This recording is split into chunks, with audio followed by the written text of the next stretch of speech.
Hello there. It's Most Things Kenobi. This is the podcast you're looking for.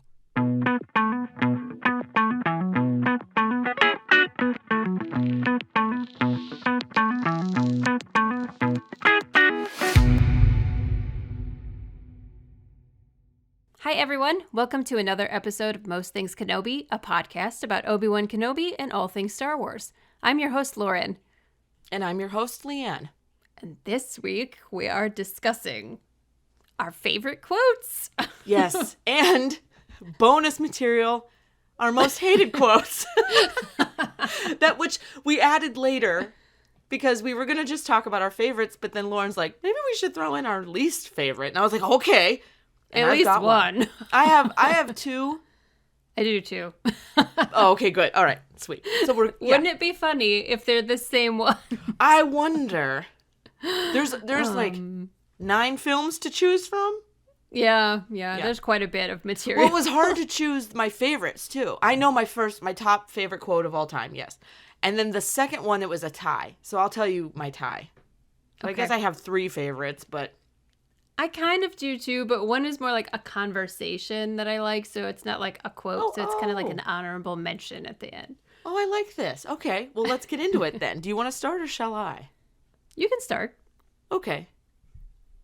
Could you guess that this is my favorite quote? In all of Star Wars, I think it's the one I'm reminded of most often in my own life because I need reminded of it. Fear is the path to the dark side. Fear leads to anger. Anger leads to hate. Hate leads to suffering. Yeah. Came from Yoda himself, talking to Anakin. And I love it because if you think about each of its parts, it's so true. Mm-hmm. Fear often leads to anger. I mean, think of things that you don't understand, right? Mm-hmm.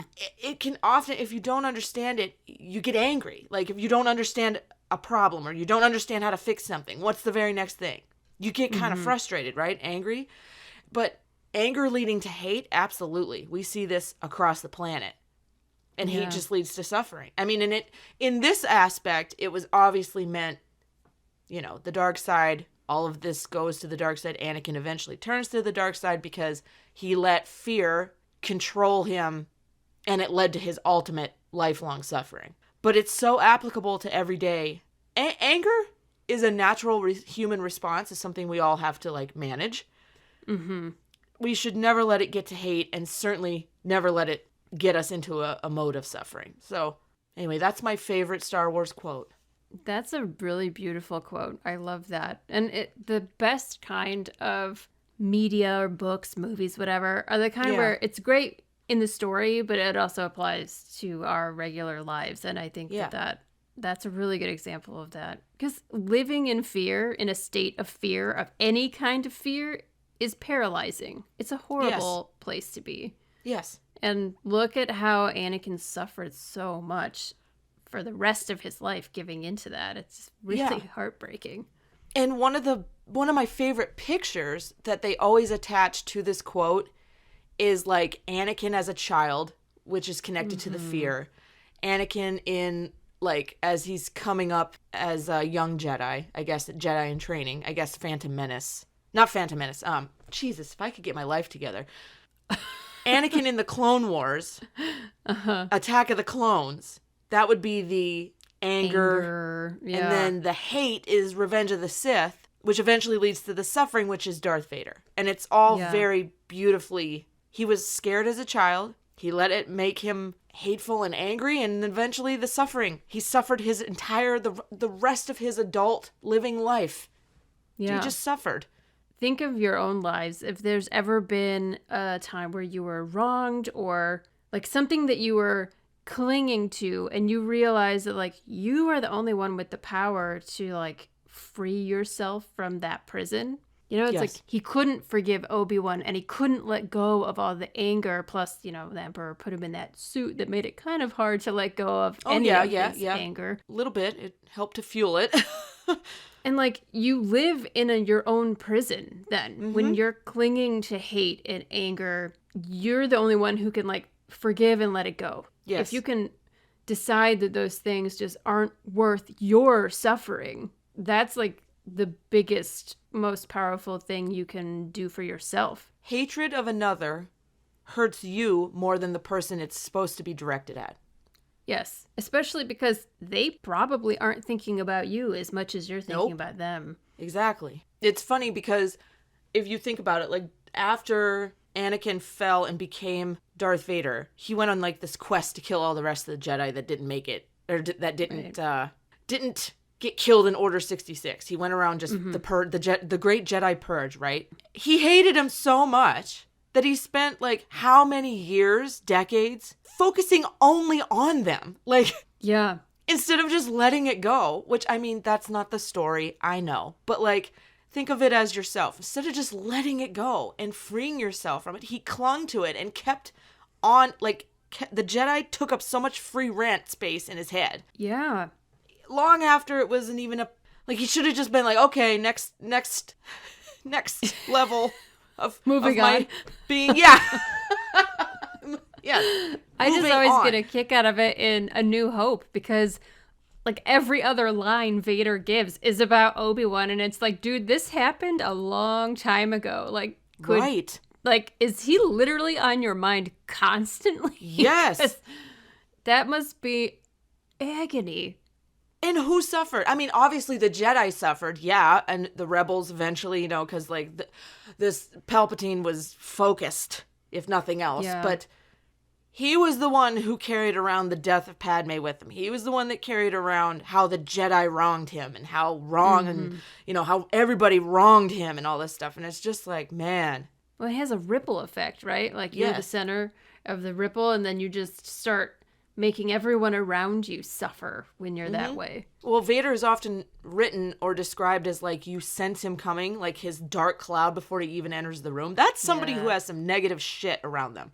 Yeah, you wouldn't want to spend time around anybody like that. No, I mean, think of family members or friends that you have that, like, you're just like, oh, God, here they come. Like, no, they're showing up to a family party. They're such a downer. You know what I mean? You Yeah. have someone in your family like that. I do. It's just like, oh, it's so You've got heavy. the Darth Vader in the family. No, nobody's that cool in my family. But, like, and nobody's killed anyone in my family that I know of. But, Hopefully not. hopefully, I'm pretty sure. I mean, we're a docile bunch, but no one's that cool. No one has a cool respirator like that. Not yet. No capes either. I judge on Yeah. the swivel, the swishiness of a cape. And the cape drop. That's very Yeah, important. the cape drop. Yeah, I mean, Kenobi. There's no better dramatic cape drop than one from Kenobi, right? Seriously. That motherfucker. The one in Revenge Anyway, of the Sith is epic. yeah, listen, Revenge of the Sith cape drop is mic drop as far as I'm concerned. Like, Yeah, we could do a whole episode on cape dropping. ooh, mark that down. Add it to the list. All right, that's mine. How about yours? My favorite one is similar. It's actually like a life lesson type one that really, really resonates with me. And it's Qui-Gon's quote that your focus determines your reality. Just love it. I knew that was coming, and it is so applicable to life. It's a life lesson, like you said. It's so good. Yeah, it's really true. And it's just been so true in my own life, Well, think back to what we were just talking about. Your focus determines. So if you think about depressing, hateful things, you're going to be depressing and hateful. Like, Yeah, that's going to be your life. it's all you're going to see. So, Yeah. and Luke chose to see the good, Yeah, his reality was very different than his father's, especially. And look how it turned out. Yeah, and like they difference. both had really shitty, sad childhoods, and they turned out very differently because they have different mentality. Yes. And maybe Luke didn't have the fear. He No. grew up at least with a family unit that, I mean, Anakin had his mother, but he was still a slave, and Luke had grumpy Uncle Owen, but he didn't feel Owen was afraid doing of his them. very best. Okay. Yeah, seriously. Luke is a lot. Okay, he's a lot to handle. I don't deny. But to me, like in my past, like I was much more of a negative person, a cynical, sarcastic person, and I was not very happy. No. And then I had like Makes a big sense. life shift recently, and I used to always feel like the gratitude culture was kind of for, hipsters and it was bullshit, but it's not actually. The more you focus on your gratitude and focus on the things that make you happy and make that the center of your focus, your reality falls in line with that. And you don't necessarily believe it till you do it. It can seem kind of like bullshit, but it's really not. And so I just love that about Qui-Gon, because it's not about the code. Right. And it's not an uptight thing. It's like giving you the ultimate power, truly. Because if you have the power to control your thoughts and your reality, you can handle all kinds of situations that come up with more grace, without like losing your shit totally, which, we're allowed to do that. That's fine. It's okay if that happens to you. We're not always, I read something once that it's like, it's not all fucking rainbows and Narnia, when you're like a positivity person or like it's true. A gratitude person. It's not that every day, No. You have bad days still, but at least you have tools to help you work through those days. That's what it is. And I didn't learn that until I met you. You helped me when I was in a negative place, and you told me about practice more gratitude and positive affirmations and things. And I was like, okay, well, I haven't tried it, so I can't rule it out, right? And it literally helped so much. And that makes me happy. I'm glad I helped another person. You did. You've helped me so much. Well, you have helped me too. I mean, I was in the same place. Oh, no, this is turning emotional. Oh, no. Let's get the tissue boxes. We always do this every time this happens. But no, cry into our teacups. Yeah. But, I mean, I was the same. I was in a really shitty place, and I felt like, well, I've never tried this, so I can't really discredit it until I try it. So I tried it, and there was a huge shift for me mentally. Not overnight, though. This shit takes work. It does. It takes, and it's daily practice. It's not, you can't really ever stop. Yeah, well, it's like working out. If you only do it every once in a while, it's not really going to amount to much. But the dedication and the consistency is what really racks it up. So yeah, and I don't have any problem striving to be more like Qui-Gon. No, whether it's the hair. Oh yeah, the mindset. The hair goals. Yeah, hair goals. Sorry, I went to the shallow part, but he has luscious hair in that movie. He does. Lovely hair. I don't care if it's a weave. I don't care if it's a weave. It's a better weave than Obi-Wan had in Attack of the Clones. We've been over this. Yep, that's a good quote. I love that one. Me too. I could get that one tattooed, I think, and not feel regret. No, that would be a constant reminder in your face all the time if you had it in a place where you could refer to it often. Exactly. To remind me when I'm having those moments when I'm being negative or depressed. Well, what's your next one? Well, my next one is a tie, like I said. I mean, and it's because of the poignancy of the moment. The one that is my second favorite that I'm going with is because I love everything it stands for. But what it's tied with, I'll get to it. But my second favorite quote is from Luke Skywalker himself in Return of the Jedi, when he says, after he tosses that lightsaber, I'll never turn to the dark side. You failed, Your Highness. I am a Jedi, like my father before me. That's my second one, too. No shit! Is it really? Shut the fuck up. I was not expecting that, but you're... It is. That's we're both 100%. Luke fans. Shut up! Well, let's talk about why it's so good. We did not plan this, obviously. Twin moment, girl. Oh my God, it's so good, though. It is. It's just... It's like... Oh, yes. I'm so glad this is yours, too. Yay! It's so good. I mean, if you're not familiar with Star Wars out there, just look up this moment. You don't need to see all three movies. I mean, you should, but just look this up because...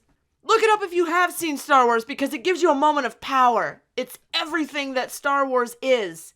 And how Mark Hamill was able to do that with a straight face and give it so much depth of meaning, even though it's kind of a little bit dramatic, like a little melodramatic. He does it so beautifully. He controls his voice.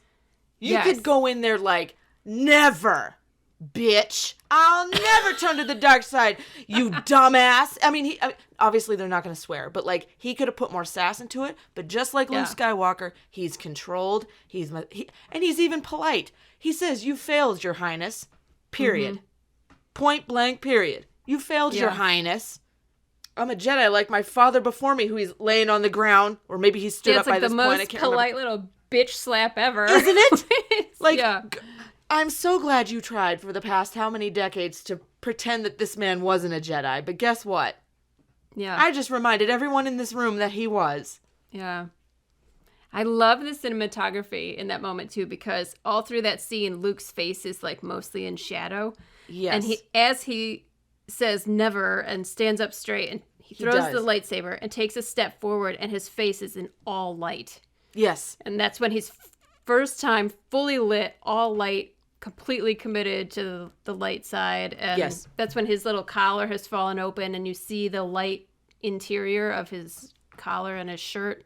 Mm-hmm. You know, and it's just like all these little things that make it so perfect. It's the poignancy of it all. It's such a beautiful moment. And like, I don't feel like any other actor could have done it quite perfectly. Like Mark Hamill's just so perfect in that moment.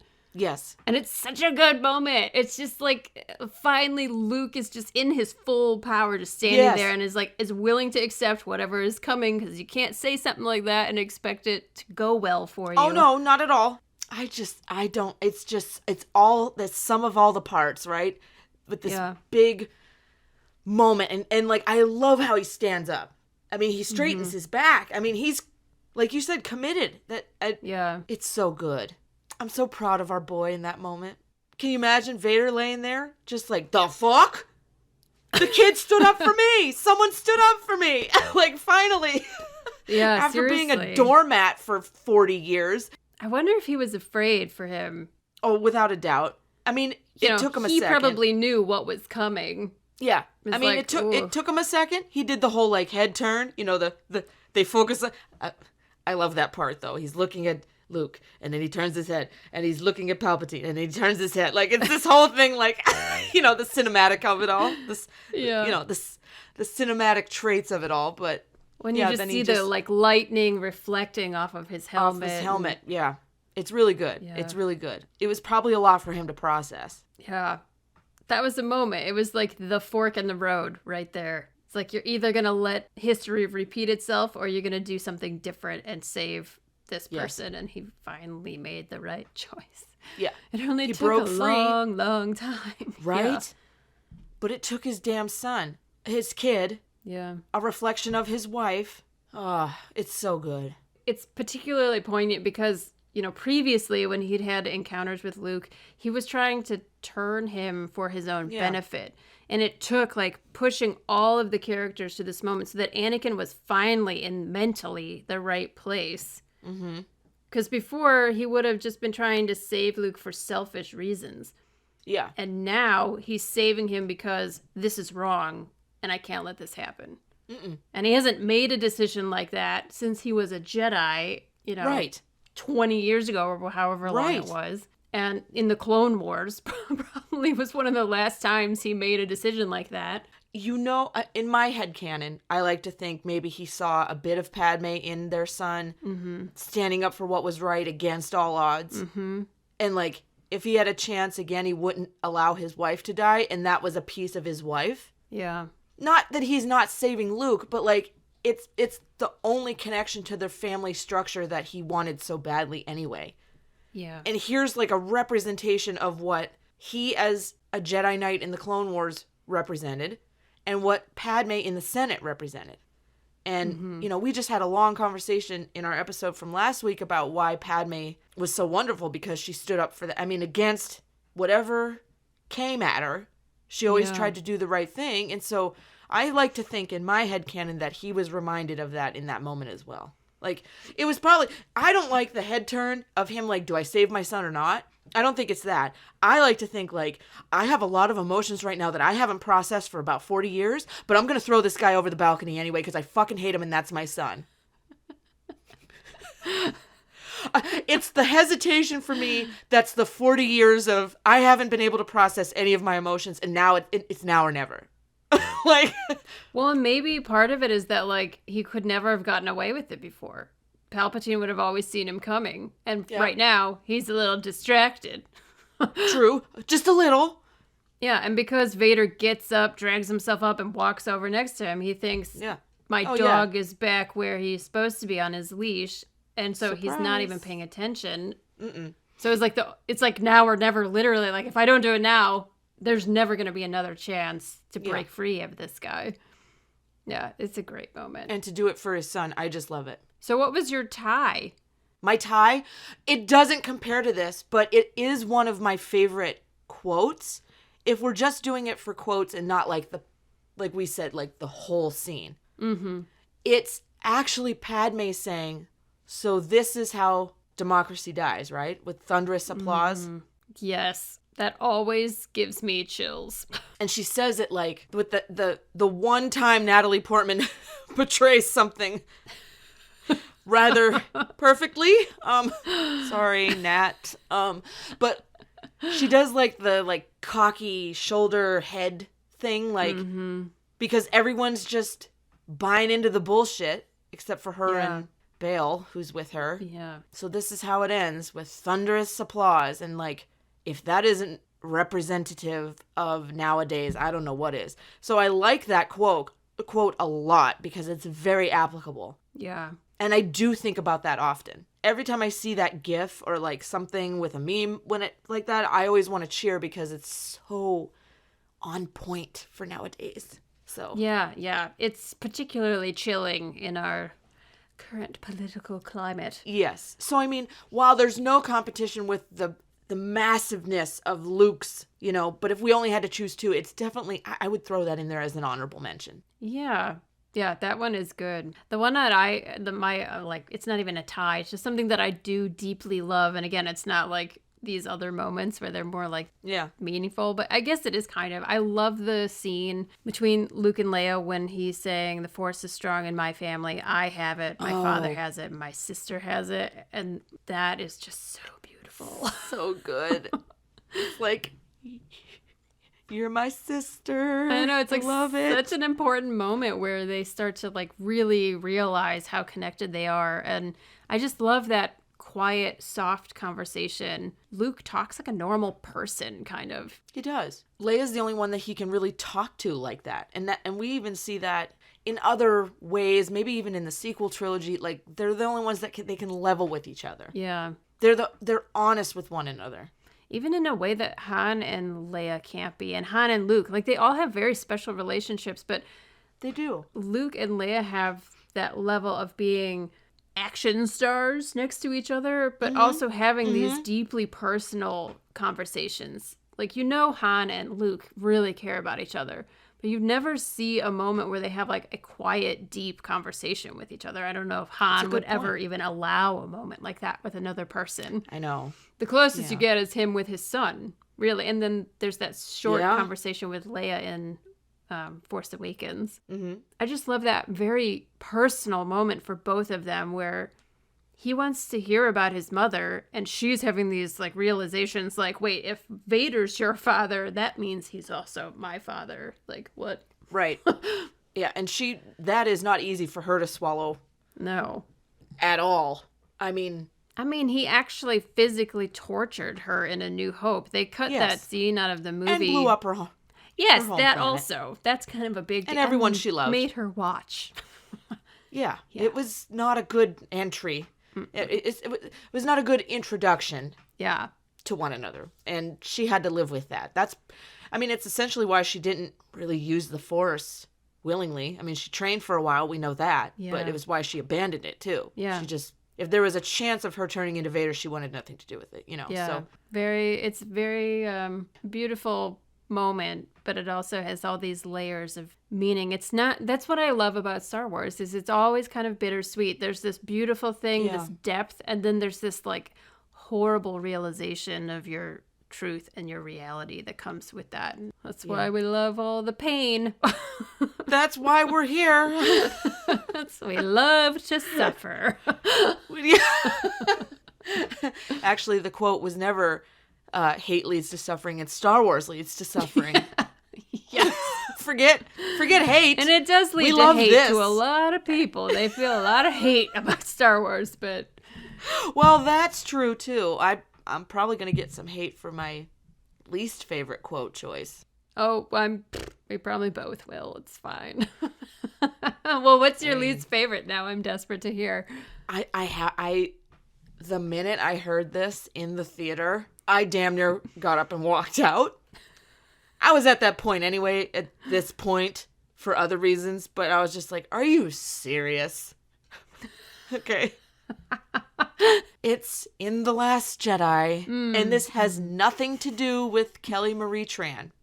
Okay? It's the writing, not the actress. Yeah, she's adorable. The quote is, I love her. Yeah, she's no lovely. hate to her at all, ever. But it is her line, and it is, that's how we're going to win this. Not fighting what we hate, saving what we love. That really made my skin crawl right now. I get what they were trying to do with that, but it fell flat, and it's also wrong. Fuck out of nowhere. That just is opening up a whole other thing of like things wrong with that movie. But there's so many examples of why this quote is just wrong. Like, yeah. I just got done saying that you don't want to hate anything, but when something threatens something you love, right? Yeah. You have to fight against something that's threatening what you love. I mean, it also kind of plays on like femininity is saving what we love and masculinity is fighting, which I also don't like. Mm-hmm. Not fighting what we hate, saving what we love. Okay, but you can do both. It's not like one or the other. Yeah, it's too simplistic. I just really hate it, and I really hate like the moment. It was awkward. It was weak. It was too fluffy for whatever, and then it was made worse because the relationship that she wanted with Finn never went anywhere, and so that fell flat as well, and the whole thing is a mess. When I heard that, I was just like, really though? It's one of the many things in the sequels where it just comes out of fucking nowhere and then doesn't do anything. Yeah, I just... Yeah, that's cringy. It's real cringy. Mine is much simpler. What is it? Mine is the same moment that we talked about earlier with Luke and Vader and the Emperor. Yeah. But how in the new edits they added Vader going, no! I hate it so much. It's like doubling down on something that was bad to begin with. Vader waking up and going, where's Padme? Is she all right? And then stepping to the edge of the platform and going, no! It's so fucking stupid. And then it's pretty bad. It was like George Lucas being like, well, you didn't like it there? Guess what? I'm going to add it to the best scene of Star Wars and see what you think. That's now. it. Yeah, that's not a good choice. It's not a good choice. It causes me physical pain every time because I forget it's in there. When I'm watching it on Disney Plus, I forget. And then the end of that scene comes up and Vader screams no. And I just hate it so much. It was a bad choice. It was really bad. It's embarrassing to see it. I'm embarrassed for the movie's sake. Like, it's just leave it alone. I want to just save it from itself. Alone. Like, yeah, why'd you touch something that was perfect? you want to throw it away. Yeah, I want to take this movie and throw it off a balcony. Yeah, that and like, I also really dislike the I don't like sand line. Well, that's implied. It's really awful and pointless and terrible, and but my second most cringy, like worst quote is, it's also in Attack of the Clones. It's when Anakin and Padme are by the fire, and it's the whole weirdness. Yes, that was the tie for the I don't like sand conversation to me. Mm-mm. The whole conversation could just be thrown into the fire and never remembered again. But it's the part of, believe me, I wish I could just wish away my feelings. Anakin, honey, I love you, but I wish I could just wish away my feelings. Bitch, you can't use wish twice when you're trying to say you don't understand what wish means. I wish I could wish, but I can't wish. So I wish I can't wish because I don't. That's right up there with the really shitty dialogue in Revenge of the Sith where she's like fake brushing her hair. First of all, Oh, You don't brush curls. You don't brush them. You don't brush curls. Okay, she's standing not there. those kind of curls. No, not hers. Not the ones she had. No, you don't touch those with a brush. She's No. brushing her hair, and he says something like, I'm so in love with you. And she's like, love has blinded you? And it's just like the worst dialogue. Doesn't he say, like, I love you, but no, I love you more? It's one of those moments. I'm just like, Yes. stop. Yes, it is excruciating. And it's not how people really talk to each other. But No. yeah. It would have been okay if he just stood there silently, wistfully admiring her beauty Yes. and said nothing at all. Yes. Less is more. You ever have that moment where you just look at someone? Yes. Yeah. And you realize like how much you love them, and Yes. it's there's this line in Emma, the Jane Austen novel, where the hero says to the heroine, if I loved you less, maybe I could talk about it more. And it's because his feelings are so strong, he can't even talk about it. Like, he can't profusely confess his love because it's too valuable, it's too meaningful to give cheap language to it. That's actually beautiful. It is, And Jane Austen. because Jane Austen is fucking Jane brilliant. Austen is... there's no competition. No, there. between whoever wrote Attack of the Clones, they were not Jane Austen. So it was not done well, and it was just fucking awful. You know, we don't want to be too negative, but there you go. No. These are just lines that are just like, come on, or just leave them out. Yeah. Well, I posted something like that the other day. It's like they cut out the scene from Revenge of the Sith where Obi-Wan goes to Padme and says, like, Yes. I know that you've had these feelings, and I was quiet about it because it was so meaningful and valuable to the two of you. They cut that scene, but they leave in the scene where Anakin's talking about sand getting everywhere.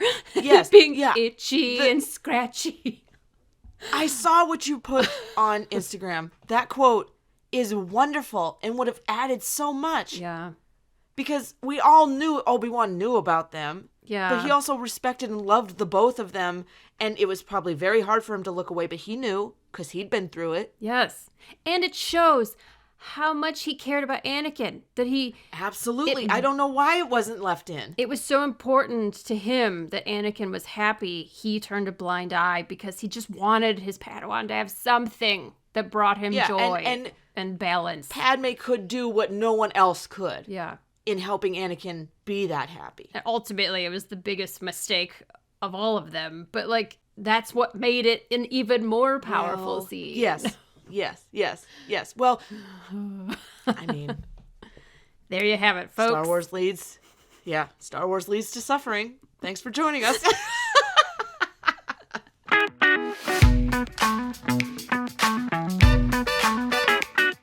All right, dear listeners, we turn the conversation is always over to you. Please tell us, what is your favorite Star Wars quote and why? And feel free to share what is your least favorite Star Wars quote and why. We would love to know.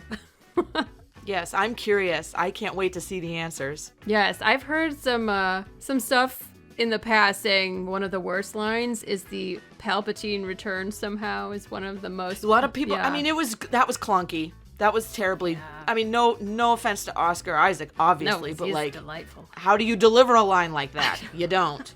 Let's just not. So hit us up. Tell us on social media. You can email us at mostthingskenobi.com. Find us, tell us, send your feelings to us. We'd love to know. Join us back here next week for something Leanne is particularly excited about.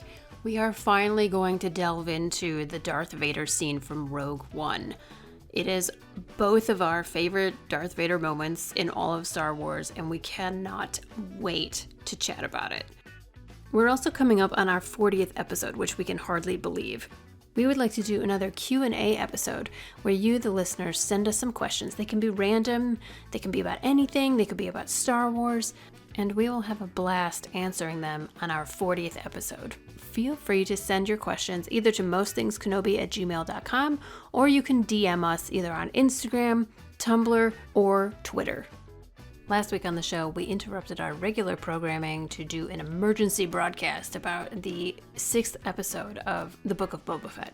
But a week prior to that, we did an episode about James Arnold Taylor, and we got some very sweet comments about this fantastic actor. Clone Wars Collector left a comment that said, "This man is literally one of the sweetest people alive. He always tries to be as positive as possible and also encouraging others to do as well. There's a reason I look up to this man and consider him my hero." And we even got a comment from Jat himself. He very kindly left this comment, "I'm blushing," with a little smiley face. Thank you so much for joining us here on the Most Things Kenobi podcast. Remember to follow us on Tumblr, Twitter, and Instagram. And don't forget to subscribe on your favorite podcast player. And don't forget to rate us on Apple Podcasts and Spotify. You can do that. Thank you. As always, you can find us over at mostthinkskenobi.com. So until next time, my space twin, may the Force be with you. Always.